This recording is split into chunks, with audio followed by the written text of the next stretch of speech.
Hello, and welcome to the Office of Image Archaeology and this fifth episode of the YouTube video series, Sacramento Time Traveler. I am George Myhall, your host. I have created this series in an effort to share with you some of the local Sacramento history I've discovered through the old photographs, film, and documents that I've acquired over the past 20 years. Unless otherwise noted, everything that you see here is something that I have personally owned. One last note. I love what I do, all aspects of it, from the hunt and discovery to the preservation and what research I'm able to accomplish via the internet. Sometimes there is more to the story, or in some cases, better images or film than I have. I am not a professional, and this is not a documentary. This is simply me sharing with you some of the wonderful treasures that I have discovered over these many years. These staged head-on locomotive collisions were a popular exhibit with early California State Fairgoers, but were discontinued shortly after America began to support the war effort in Europe during World War I. I imagine that squandering valuable equipment such as these locomotives simply for the sake of entertainment was decidedly counterproductive to the war effort. In this episode, we're going to look at things happening at the California State Fairgrounds when it was located off Stockton Blvd in Sacramento. Using scanned film footage, a map, and a few photographs, I will present to you a sampling of some of the events and attractions at the fair, beginning with the steam locomotive collision from the previous clip to the 1969 running of the Golden State 100 sprint car race at that year's State Fair. I don't know who to thank for this footage, as it was not identified when I found it. It is the earliest film that I have other than the train collision that you saw at the beginning of the video. I wanted to note that the map that I'm using here is from 1965, but because we are mainly concerned with the location of buildings and the racetrack, it will work for all of the footage from this point on, as those things do not change much over the years. The first state fair did not occur at this location until 1909, but races of one sort or another have been held on this track since it was constructed in 1906. It was originally constructed for horse racing that year, but it held its first auto race the following year in 1907. This state fair footage took place according to the film's Edge Code in 1948. I was thinking while watching this that the cars used here may have raced this track before, maybe about 1920 or so. It would be interesting to know how many of these wonderful machines are still around in museums or private car collections today. Caricature artists were even a common sight 3/4 of a century ago when this film was shot. It never occurred to me to wonder how long this form of expression had existed, and was surprised to learn that Leonardo da Vinci used the caricature art form in some of his drawings of people with deformities over 500 years ago.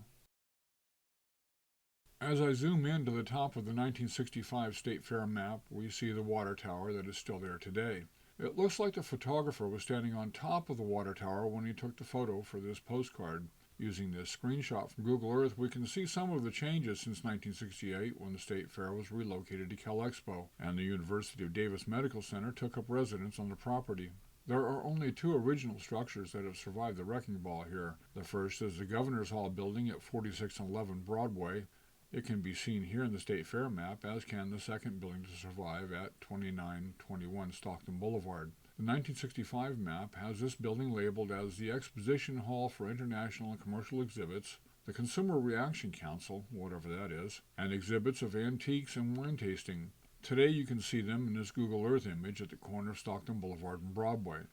The only thing that makes someone believe that these buildings may have had a more illustrious history are the completely out of place and compared to all of the other buildings on the Med Center campus, are the red brick and the Roman columns adorning one building and the circular architecture used in the other. These recent photographs that I've used here were donated by a friend of the channel, BJ Nartker. By the way, BJ has a channel of his own that is well worth looking at if you're a fan of Sacramento, and I'll put that link in the description box below. I know it looks like I'm throwing everything in here but the kitchen sink. Well, I didn't have one of those, but I did have this cake. California became the 31st state in the Union on September 9th, 1850. This short clip is celebrating that jubilee with a giant carousel cake and was shot in 1950 on 8mm film at that year's State Fair. Judging from the roughly 15-foot peak on that sculpture, these folks took their cake baking contest pretty serious. One of the most entertaining areas of any fair is the midway attractions. Here you can play games to win carnival glass knickknacks or stuffed critters and eat enough deep-fried or sugar-filled foods to knock a couple of years off your life expectancy. Afterward, you can take some really great rides that are designed to make you lose your lunch so you can go back later and try some of the foods you didn't have enough room for the first time. Oh, and let's not forget those weird and strange carnival exhibits that could make anyone's imagination run wild. The strong man, the wolf boy or mermaid, and the bearded lady, and so on. Now, I'll say one thing, you no longer have to go to the carnival or circus where you have to pay to see those exhibits anymore. Just take a walk down most city streets these days, or if you're feeling lazy, just turn on your television. So, the Midway, I imagine, is definitely still on any fairgoer's bucket list. By the way, this film was identified, and our visit to this 1956 State Fair is provided by a young Barry Snyder, who, at the time of this film, lived at 3318 X Street in Sacramento, and the film was shot by one of his parents, Louis or Evelyn Snyder. While you're watching Barry having fun here on the Rocco Plane or the Tilt-A-Whirl and other rides, let me tell you a little bit about the California State Fair history. I'll bet most folks that watch this have no idea that this fair has been happening since before the Civil War in 1861. Well, technically it was an agricultural exposition that was eventually morphed into the fair. It was created by the State Agricultural Society to promote farming and industry in California. So if you're ever wondering why there are so many animals and farm equipment at the fair, well, that's why. Anyway, the first one took place in San Francisco in 1854. It was such a hit that the organizers decided to do it again, but getting around back then took so long. In California, the railway wasn't built until 1854, and wasn't until 1876 that the first train made it from San Francisco to Los Angeles. Even then, most of the state was still isolated, and moving from point A to point B was either a long walk or a very uncomfortable coach ride on dirt roads full of washouts and potential bad guys. The state's rivers provided an alternative to the very uncomfortable land travel, but only if you lived near one. So it was decided that to be fair, the fair, or agricultural exposition that was called back then, would be held each year at a different location. In 1855 it was in Sacramento. San Jose was chosen for 1856, Stockton in 1857, and Marysville in 1858.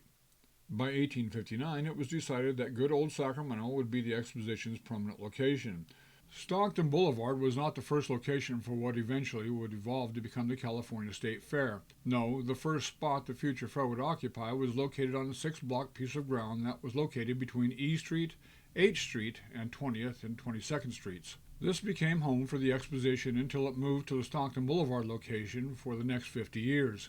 I would bet that this would be a fantastic metal detecting location if folks didn't mind me digging up their yards. I think I just heard somebody out there say, "Been there and done that." I'm always late for the party. I thank you for allowing me to share with you this 5th episode of the Sacramento Time Traveler. I apologize for the long wait between episodes, but it seemed that every time that I thought that I was ready to put this together, I either found more material in my archive or footage was made available to me through other sources. This has caused several delays, and in the end, I have decided to release this episode in at least 2 parts. What you're watching at the moment are some great teaser clips of what you'll see in Episode 5 Part 2. Please remember to subscribe and click that notification bell so that you won't miss Episode 5 Part 2. Have a great day, and I'll see you soon on the Sacramento Time Traveler.